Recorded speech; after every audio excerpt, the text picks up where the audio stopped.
Welcome to Your Lifestyle is Your Medicine with me, your host, Ed Paget. Today we have osteopath Annie Osbourne on the show, and she is a firecracker. She's also a mindset and empowerment coach. And what that means is she can take people from the treatment table with back pain, headaches, or you name it, to becoming the best version of themselves, finding their passion, their purpose in life, and giving them the tools to live the best life that they can. She uses neurolinguistic programming, she uses timeline therapy, she uses hypnosis, she runs retreats, she does one-on-one training, group therapy. She has it all. And Annie is going to show you how you can take those first steps in changing your mindset so that you don't repeat the patterns of the past. For example, is your back pain coming from something that you've done repetitively in the past? Well, in order to change that, you need to change your mindset so it doesn't happen in the future. And she is going to share with you exactly how to do that and what steps you can take. This is a great podcast and you will really enjoy it. Annie, welcome to the show. How are you doing this morning? I'm doing great. Thank you very much. So a mindset and empowerment coach, that sounds awesome, but I have to be honest, I'm not quite sure what that is. So can you tell me what an osteopath is, what an osteopath is doing as a mindset and empowerment coach? Absolutely. Fantastic question. And where I think is the best place to begin is that from an osteopathic standpoint, we come from the space of wanting to find you the root cause of the problem. And that very much is instilled in us from day one as we train as osteopaths to help find the root cause. And from that space, as I entered my own osteopathic career and journey, I really loved helping find the root cause of people's pain, helping them get to a place of being empowered to go and make good change in their life from that platform. But what I found was that if we're just treating in one dimension, if we're just treating with our hands-on techniques, we're missing out on this huge spectrum of other avenues that person is involved in. And what this led me to was asking myself, how else can I best serve my osteopathic clients in the treatment space? And through various different realizations and things that happened to me, it led me down the coaching route. And by equipping yourself as a practitioner with the skills, the knowledge, the techniques to actually help transform the mindset of the people you work with and empower them to make long-term sustainable lifestyle change, we can actually go on to have a real powerful, profound, sustainable change on the people's lives that we touch. And brought me full circle to bringing this into my work and loving every minute of it. Oh, that's fantastic. So if someone comes to see you and they think you're an osteopath, and for those of you who are listening, I'm just going to explain what that is because you and I both know, but osteopaths are therapists that can use their hands, and it might be likened to chiropractic or physical therapy or physiotherapy, but generally we're taught to take a very holistic approach, but in practice a lot of us don't. And so it seems to me that you've decided to take osteopathy literally and take this whole person holistic approach. But how do you sort of get from someone coming to see you who may have hurt their shoulder or struggling with headaches or something to getting into this mindset and empowerment coaching? And I think the best sort of way for me to explain this is that let's use the example of you coming to see me with neck pain. And I can sit down and I can take your history as to where your neck pain is, what you describe your neck pain as feeling like, when it starts, when it goes. And I can get a really good picture as to what your neck pain is like on that day in that session. But this may be one episode of a 10-year history of neck niggles or a 10-year history of backache. And if I just treat what I see in front of me in that moment, I'm giving you a short-term solution. And if I don't empower you, inspire you, and support you in making long-lasting change to your lifestyle and to your habits and to your routines, that neck pain is very likely to come back again, because if you haven't changed the environment in which that neck pain started, we're going to get the pattern repeating itself. So I actually feel through taking an approach of a 361 and through using mindset in my practice, I help give my clients the answer. And I use this in my marketing for my clinic as well, where I'm not just going to give you the cure and send you on your way. I want to give you the cure today because that's what you're here for. But let's stop this problem from happening again and again and again. And I personally feel the way that which we do that is by looking at you as an individual, empowering you to make bigger, longer lasting changes in your life. But I personally feel making those changes isn't easy. And the way that I empower people to do that is through transforming their mindset, their identity, and their belief systems. I love it. I love it. And I think you and I are very much aligned in this with, the podcast title being your lifestyle is your medicine. And, I had a patient just the other day who had neck pain. And it's funny you chose that as an example. And she had abdominal obesity. So she wasn't fat in the arms or the legs, but mainly through the abdomen. And her diaphragm couldn't push up and down. And I noticed that when I put my hands on her neck was crunching with the accessory muscles of breathing. And so, I could massage it, manipulate it, whatever, and probably help her in the moment.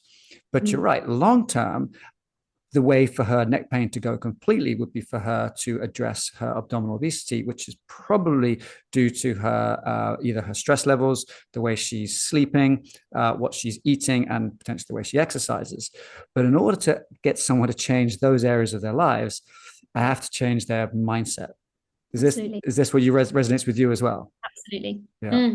Entirely. And another example would be somebody that finds themselves glued to their desk, stuck in a job, very much in that position all of the time. And that's causing them to have a very sedentary lifestyle, not having that movement through their body that it needs to thrive and feel comfortable. And if they just come in for their session on whatever basis they choose to or have, and we're just in that cycle, we become part of the maintaining factor because we're helping maintain them in that space. Whereas if we can identify, okay, it's your work that's the problem, can we change that? Not particularly, not in the short term anyway. But if we can really help get to the root cause of why that person feels that they have to be in that space, and of course, there can be multiple factors, but if they're in a position where the reason why they're burning themselves out is because they're getting purpose and they're getting fulfillment and they're getting self-worth from their work, and therefore it's giving them that, it's filling that void that they've got in their life that they haven't got through other ways. If we don't dig a little bit deeper and get to the bottom of that for that client, we're never going to take away the maintaining factor that's causing the problem. So I think through working on your sense of self, your belief systems, and your identity, and I keep using this for a reason, is because that often is where long-term change happens. And I think we can relate this to lifestyle factors, to, like you say, things like obesity, things like habits.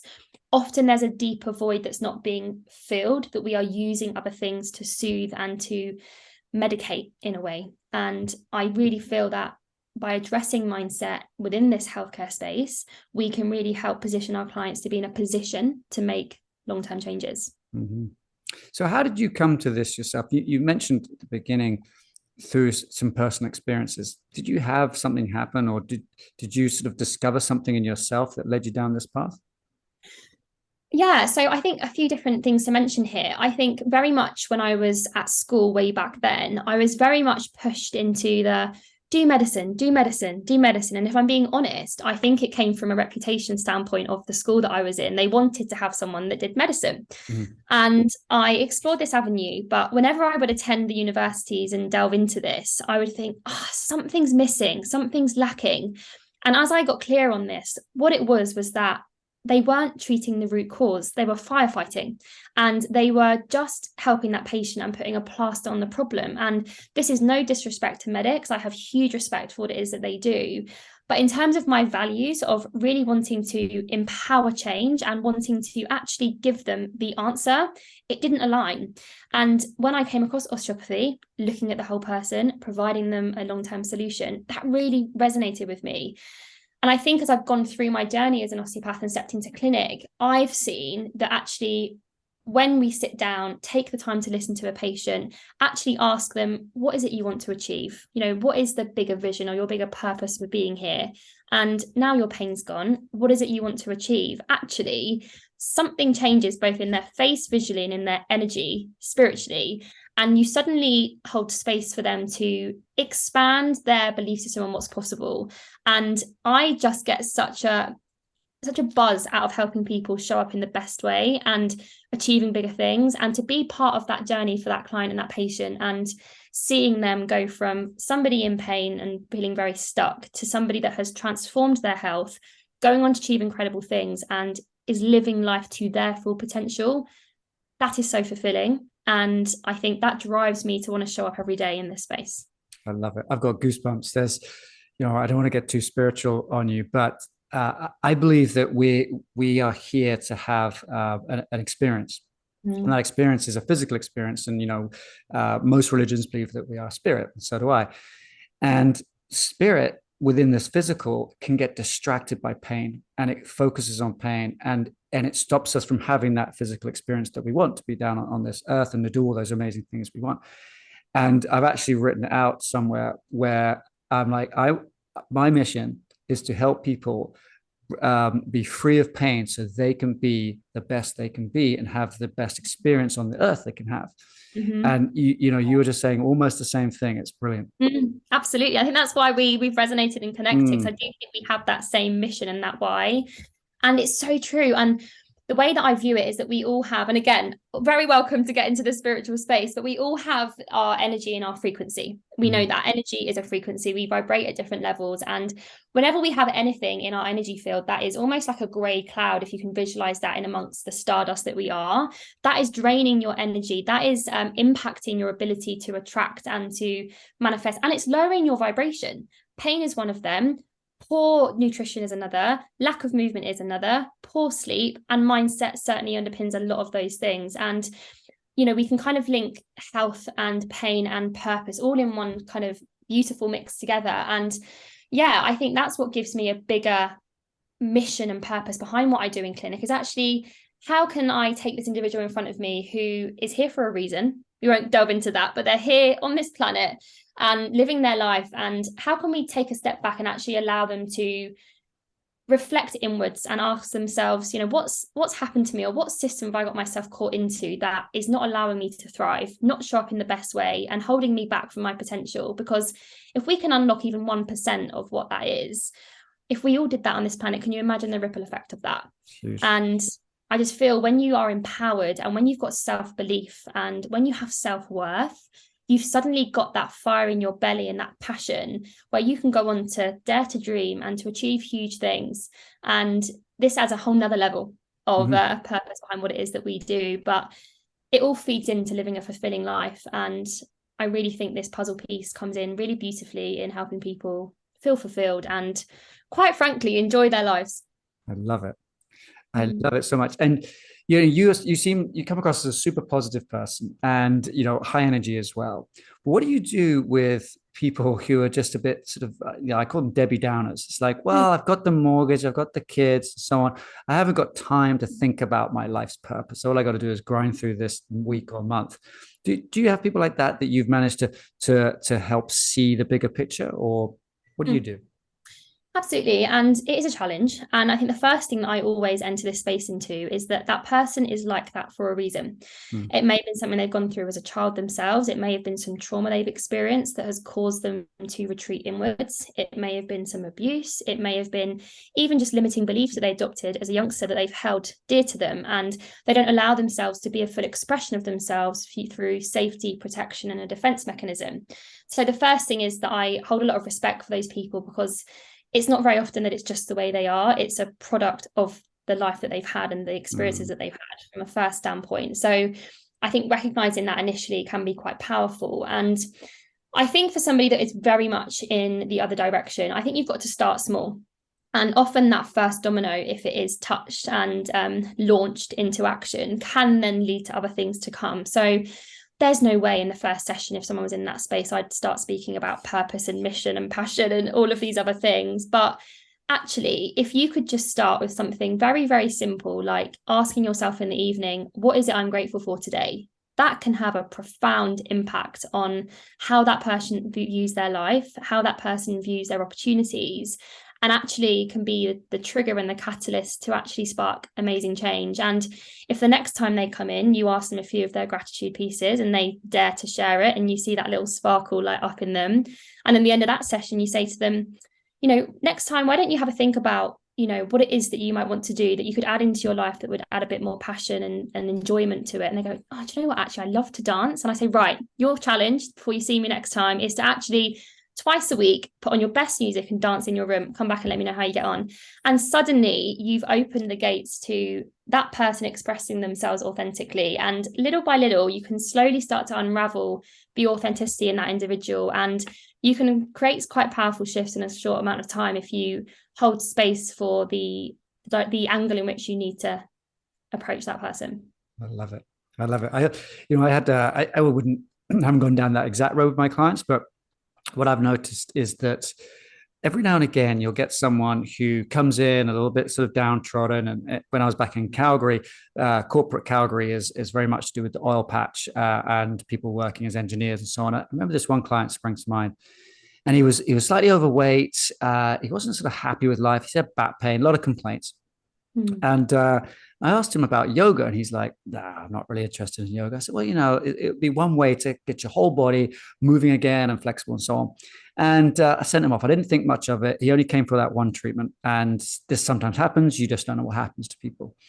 2 years later, this guy was sitting in the waiting room, tanned, wearing a leather jacket, like a really cool hairstyle, thin. And I was like, are you the same guy I saw 2 years ago? And he's like, yeah. I'm like, what happened? He said, I went to the yoga, loved it, ended up becoming a yoga teacher, and now teaches leads retreats all around the world, leading retreats on self-transformation through yoga. And that guy is now in his passion and purpose. And it showed. His swagger was unbelievable compared to the downtrodden, sort of pasty, middle-aged guy who first came to that first treatment. So yeah, it's fascinating the changes that we can have. It really is. And what a privilege that we get to evoke this change in people's lives. And like you say, sometimes we can be very stuck in the environment that we're in, and it's what we're used to. It's what our nervous system is used to. It's just the patterns that we follow. But actually, if you dare to try something new, and I think that's the main message to take away from this is, bet on yourself and try something new and see where it leads, because often it can be a small shift that can lead you on a totally different timeline in a completely different dimension and direction. And if something's not working, dare to change it and to see where that leads you, because from that space, crazy things can happen. And like you say, you can have a completely different version of yourself in not even years, but in weeks and months, quite frankly, if you just dare to make some small changes that can be very, very powerful. Wow. So I'm not in the UK. You are. I'm originally from the UK, but I've spent time in Canada and North America. And here, there's a very positive mindset. It's a to me anyway, what I've noticed, it's different from the UK. It's a can-do mindset. It's a good for you mindset. It's you go get them, tiger mindset. This strikes me as something that would work very well in the Americas. Do you get pushback from the British public on sort of talking about mindset and purpose and that kind of thing? The first short answer would be yes, I would say. And I would say no matter what area you're in, there's always going to be people that are going to fight back or push back against the message that it is that you're delivering. And yeah, I think there are sort of cultural differences as we work our way through the planet in terms of the openness to this kind of work. I would certainly agree. And I would say that the people that have the biggest pushback are arguably the people that need it the most. And if they are in a fixed mindset and they're not open to the possibility of something helping them, that is where they should start, is in that fixed mindset space. Because if you're somebody that has, on reverse to that, a growth mindset, who believes that actually things can change, I can get better, opportunities are open to me, having that as your principal foundation mindset allows you to believe that you're not just quote unquote cursed with your circumstances. And actually, we all have the ability within various different levels of privilege and what's available to us, but we all have the power within us to make changes and to transform our life. And yeah, I would say there are spaces, but really that's part of what I feel is the shift I'm wanting to create on a bigger level, is actually giving people an accessible way to do this work that isn't just dressed up in a very inaccessible way for the 1%, but actually we can all make these small changes, and those that don't feel they can are the ones that need it the most. So for people listening to this who may not work with someone like you directly, what can they do? You mentioned the gratitude journal earlier, but what can they do to take the first step into shifting their mindset? I would say a really good place to start is asking yourself how it is that you start and end your day. Because often this is the period of all of our lives where we have a short amount of time to reflect. It may be 30 seconds. or it may be a few minutes, or maybe 10 minutes. But how you start and end your day is pivotal and incredibly powerful for how you begin that day and what then comes, and how you end that day, and not only the quality of sleep that you'll have, but how you're into the next day. So if you are somebody that your alarm goes off, you snooze, you're now running late, you throw on your clothes back to front, you tread on a plug on the floor, you run downstairs, everything goes all over the place, and you rush out the front door with your hair all over the place, what energy are you starting your day with, and what is likely to come? Not great. Whereas if you can ask yourself, what one thing could I do of a morning that would help me kickstart my day in the right way, and also on the back of that finish it in a far better way, I think can be quite a powerful place to start. And there's so many different angles and things that I can share here, but I do often use the example of gratitude, because I think we can all, no matter what kind of day we've had, find the gratitude in the day. And that could be a simple way of starting. And it doesn't even have to be a journal. It can literally just be a thought. The word gratitude on a piece of paper where you put your foot when you get up in the morning, that makes you have that first thought, can be incredibly powerful. And like you say, get that piece of paper, put it on your pillow, and do the same thing before you go to bed. Just start there. And then if you dare to ask a family member the same thing, suddenly you've got a ripple effect on those around you. And if that doesn't float your boat or tick your box, I think it's worth looking at those core pillars that you promote and that I do as well, and ask yourself, where within those pillars of sort of my rest, my nutrition, my exercise, and my mindset, am I sort of falling the most short? And focus and hone in on that, because it's all well and good having a beautiful mindset routine or a good mindset on the whole. But if you're finding you're getting 2 hours of sleep a night, there's no way you're going to be able to sustain anything that I tell you to do. So ask yourself, where within those core health pillars are you most lacking consistency or health or dedication? And just hone in on one thing. The biggest mistake people make is trying to change everything at once. It's too overwhelming, and they go back to what feels familiar and comfortable. So start small, get some accountability in place to help you execute that successfully, which is what I think coaching is incredibly powerful for. And that can look like a check sheet on your fridge. That can look like your son, your daughter, your partner that asks you if you've done what you say you would. But having external accountability is, I think, the secret sauce on helping you make change. So my biggest piece of advice is start small and think about what's going to give you the biggest bang for your buck, essentially. I love it. Yeah, so true. And, in my experience of coaching people online as well, sometimes we do that initial, what we call a case history, but, you get to know someone, find out what their goals are and so on. And in my mind, I'm mapping out everything that person can do, like this. And my mistakes sometimes have been to actually tell the person, there's all this stuff that they can do, set them up even with a fitness training program. And then next week, they come back and I'm like, so, how'd it go? Like nothing. And so now I do the opposite. I say, okay, what is one thing that you could do? How small? And they're like, oh, maybe I could drink half a cup of coffee rather than 3 cups of coffee in the morning. I'm like, great, let's start there. And that's the change. Yeah, I like the fact that you said tread on a plug. So my American and Canadian listeners won't understand this, but in the UK, the plugs that go in the wall are so big and have these 3 prongs on that they can actually lie on their backs with the prongs pointing upwards. And when you get out of bed and you've unplugged something and you step on it, it's so painful. We've all done it. But the plugs in North America are just 2 prongs and they're flat, so you don't tread on plugs. Yeah, I mean, we are missing out. Yeah, I know your audience, but yeah, the UK listeners will know treading on a plug is not a comfortable experience. Yeah, and we all do it. That's so funny. I love the UK expressions and how they translate to the Canadian expressions or American expressions. I've had to change a lot of what I say because of just blank stares of like, treading on a plug. What are you talking about? Yeah. Okay, good. So with the mindset coaching that you're doing in your clinic, can you give us an example of someone coming to see you and how you would coach them, and then potentially the results they have? Maybe you have an example in mind, or you can take me through the sort of the client journey.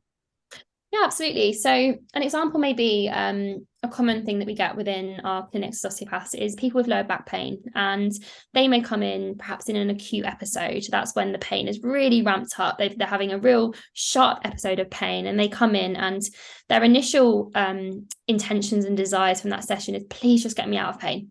That is all they want. They just want the pain gone, and that is their main focus. As we mentioned earlier on the podcast, it's overwhelming their mindset and their field. And we can absolutely do that as osteopaths. That's where we come in, we support you on that journey, we give you the treatment, the advice, the support, the reassurance to help get you there. That individual may then come back into clinic, their pain is then gone. And at that point, when it comes to how we can help that individual, we have two choices. We can either go, okay, our first goal is achieved, see you later, good luck to you, see you soon, or hopefully not see you soon. Yep. Or we can say to that individual, amazing, your back pain's gone, you're feeling better. Now let's actually sit down and map out, rather than getting you from a bad place to a good place, how can we now get you from a good place to a great place? And that is when we can step in with our knowledge of the human body, our understanding of how it works. And if you pair that up with the mindset coaching element that I bring in, we can actually empower that individual to, as we've mentioned before, dare to ask themselves, what is it that I want to do? Because many of us have physical goals we wish to achieve that we don't ever dedicate any time, attention, or energy to.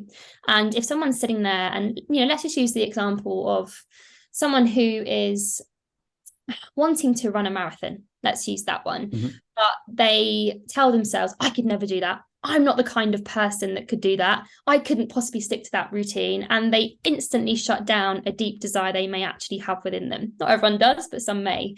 And if you can actually empower that patient to go, do you know what, actually, you're of an individual that could, we can absolutely get you there. And let's really guide you on that journey to get you completing that marathon, if that's something that you desire to do.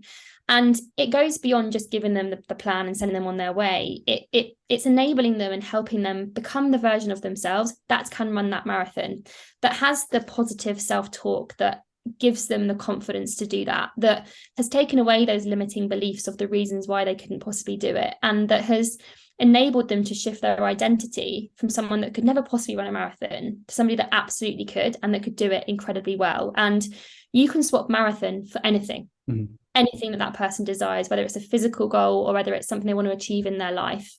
But often we never have that space held for us where we're in a safe environment with someone that knows us on quite a personal level, that can ask us, what is it that you want? Even just that question alone can spark things all over the place that we can then support that individual in doing. And with all of this being said, it's important to make sure that it is what your patient is wanting. It's important to make that distinction. But if you have got somebody that is wanting and desiring more, bringing mindset into the treatment space and aligning those two things together can be a really powerful combination. So you didn't learn to coach this at osteo school. What did you do to upgrade your skills? Absolutely. And I think what I will say on that note is that I think the principles that you are taught as an osteopath can absolutely enable you to ask the right questions and empower that change. And we did do a naturopathic qualification as part of my osteopathic training in the UK. So you do have that level of understanding of how you can support an individual on a more natural level to make positive change. But where the gap was that what you don't get taught is actually how to coach, actually how to help someone make long-term changes, actually how to help unravel the blocks that are holding them back, and have transformational tools in which to actually rewire the way that they think. And often this kind of coaching takes place outside of the treatment room. You wouldn't necessarily do this in an osteopathic treatment setting.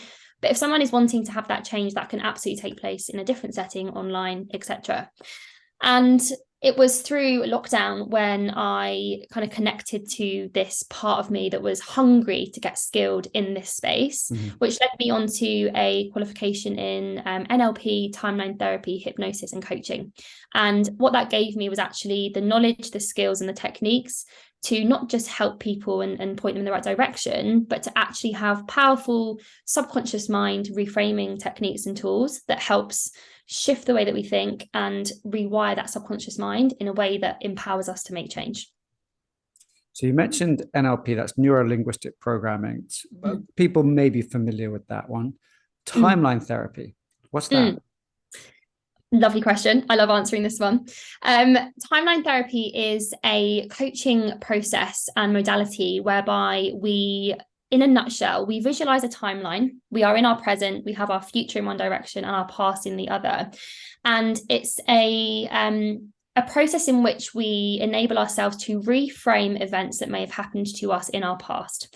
And there are many different approaches for timeline therapy. The one that I use in particular is we can release negative emotions that may keep us anchored in the past. And there are 5 key emotions that we often hold on to from the past. They are anger, sadness, fear, hurt, and guilt.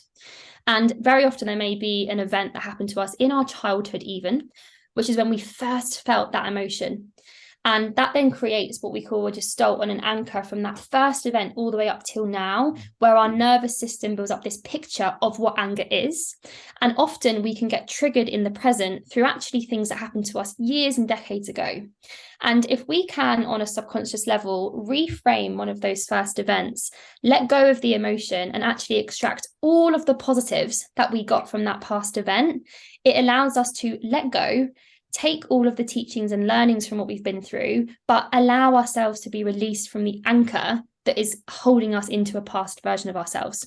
And it's a powerful technique I use within my coaching program to help people step into that new identity in their future timeline and in the present by letting go of the old events, traumas, emotions, and memories that may have happened to them in the past. Wow. Yeah, it's incredible. It's really, really powerful, and you can use it for many, many different things. But the shifts that you see happen when you walk people through this process is profound, and it's incredibly powerful. That sounds amazing. Timeline therapy. And so the NLP, timeline therapy, hypnosis, mindset coaching, that all came together, or were they separate qualifications for you? They all came together as part of a program that I did. Yeah, it was with a fantastic osteopath actually over in Australia. I was up at 3:00 in the morning wanting to jump on the Australian course to get qualified, and yeah, it's part of a package that you can do and qualify in. Okay, and that enables you, or you refer to yourself now as a mindset and empowerment coach. That gives you the qualification. Yeah, there are other courses that I've done since then that have helped package up what I do and give me further qualification, but that gives you the basis and the accreditation in which to coach individuals. Yeah. That's amazing. And it's not just people you help through back pain that come to you. The empowerment coach you use for other people, is that right? Absolutely. So inevitably the two intertwine, and myself individually, I'm an osteopath within my clinic using hands-on and bringing in my mindset piece, but I do also work with people that aren't necessarily in pain and are just looking for that mindset empowerment transformation.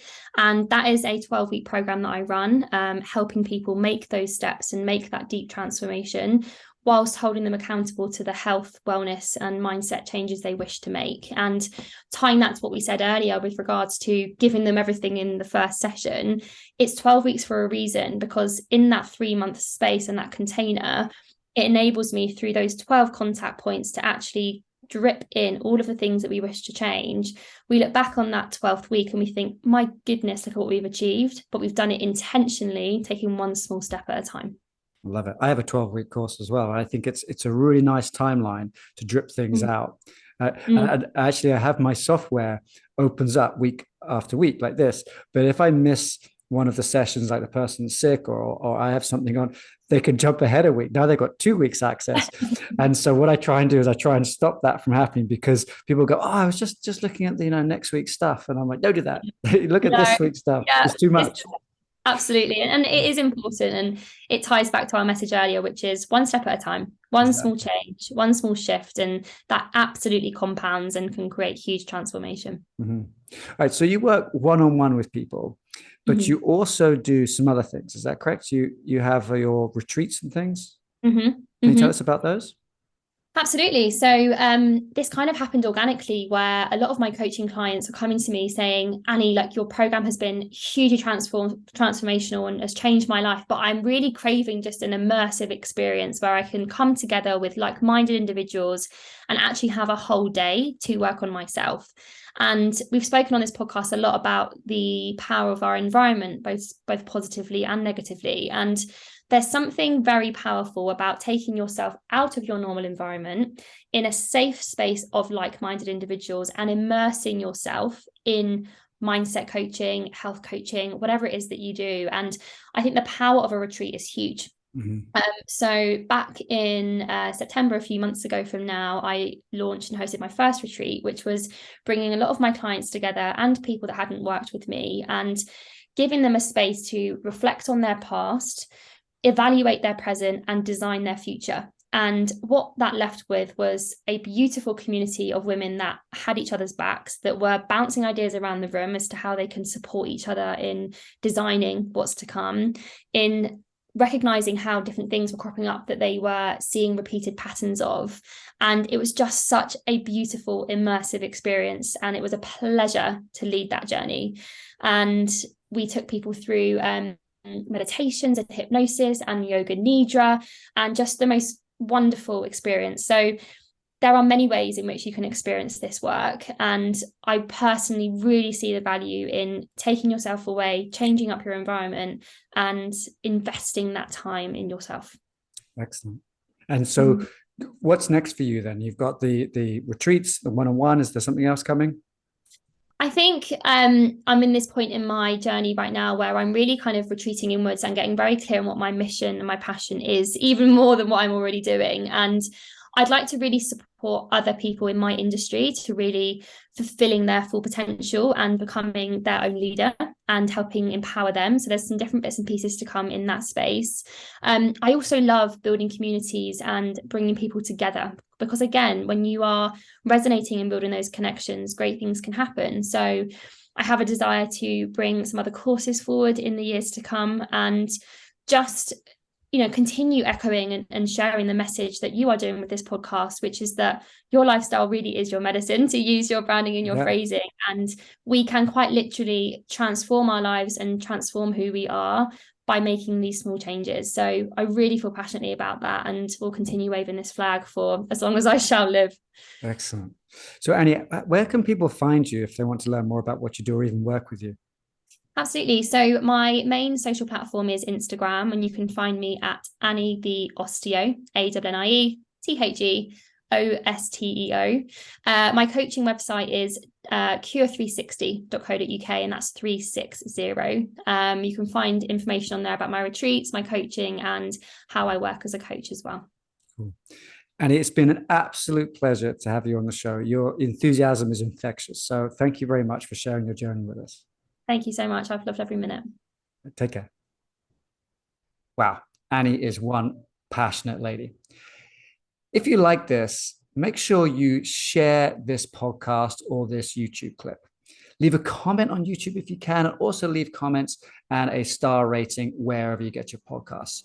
Your feedback and your reviews really help me. And the more you interact with me, the greater reach I can have with this podcast. So it means the world to me if you do those things.